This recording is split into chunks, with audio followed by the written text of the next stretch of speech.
final el pesimismo y el optimismo son formas de enfrentarnos a la realidad.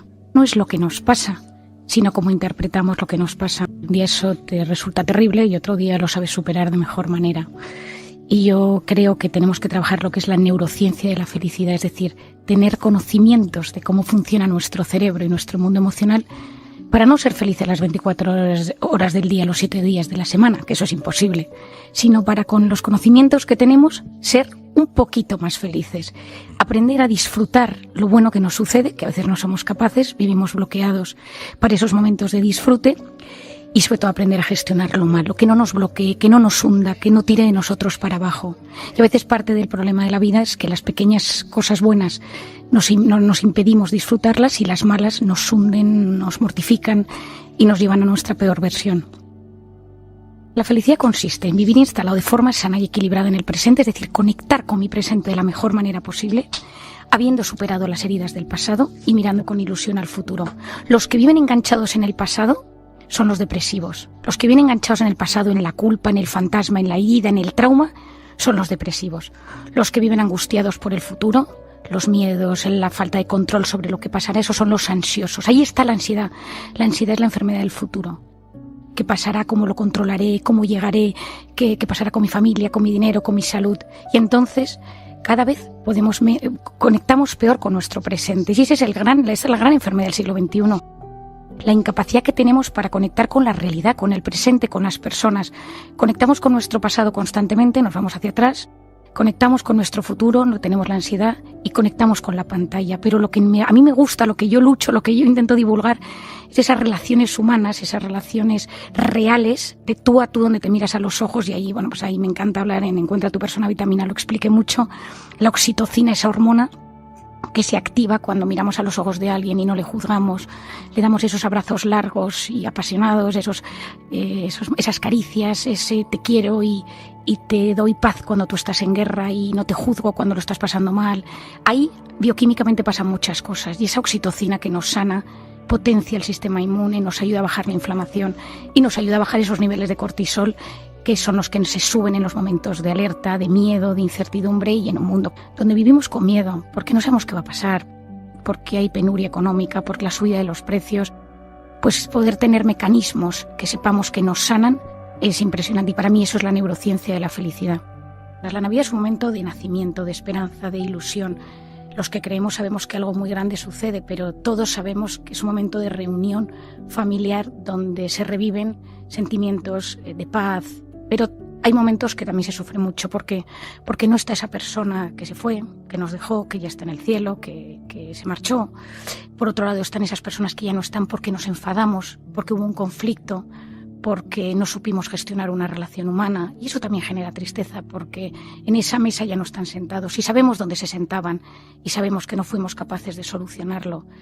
Y efectivamente mi padre tiene una frase que dice que cuando nuestro corazón pierde las ilusiones se arruga el alma. Pues a mí me parece que la Navidad es un momento que si no tenemos esperanza e ilusión, se nos arruga el alma, el espíritu y envejecemos y perdemos todo lo bueno que tiene la vida.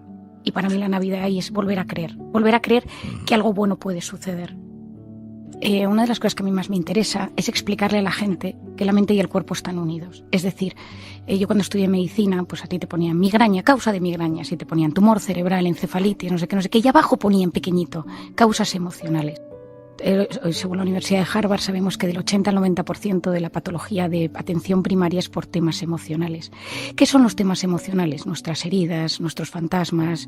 Y hay una cosa de la que yo trato muchísimo que es nuestra voz interior. Tanto las palabras que nos decimos internamente y luego cómo hablamos de nuestras realidades. Las palabras impactan directamente en nuestras células, impactan directamente en nuestros telómeros, que son los capuchones de los cromosomas.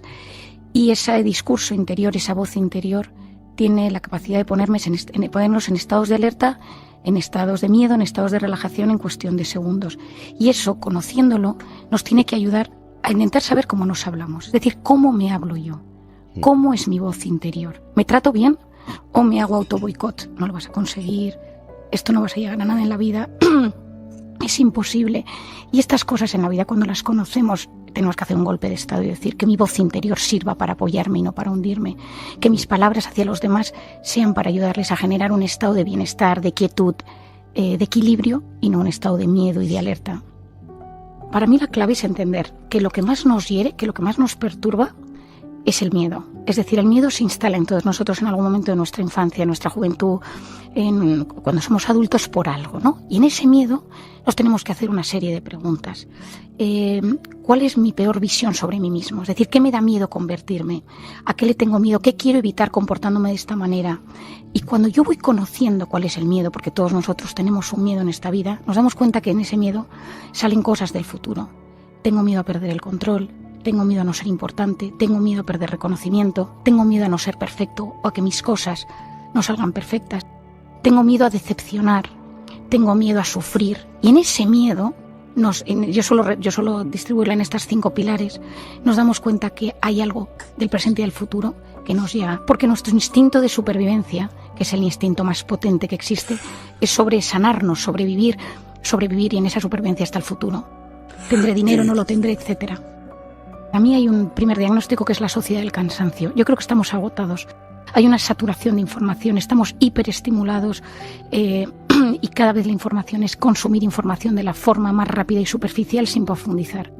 Yo entiendo que por las redes, por el mundo en el que estamos viviendo, todos estamos metidos en esta rueda, pero alguien la tiene que frenar, porque cuando nosotros consumimos de forma tan superficial, consumimos de forma tan poco profunda, nuestra corteza prefrontal, que es la zona que nos ayuda a gestionar nuestras emociones, se debilita. Pierde grosor, para que os hagáis una idea. Y entonces cada vez pensamos peor, discernimos peor el bien del mal, es decir, nuestra capacidad de enfrentarnos al mundo es mucho peor, y esto en los jóvenes lo estamos viendo. Sociedad del cansancio, sociedad de la saturación y una apatía, es decir, nos cuesta ilusionarnos porque esa saturación constante de información, de emociones y de información tiene la característica de que satura nuestro cerebro. Y hay un momento que de repente ya no sabes qué sentir. Es como una anestesia emocional. Seguro que os ha pasado en alguna ocasión que estáis escuchando las noticias, veis la tele, os metéis en internet y de repente dejáis de sentir.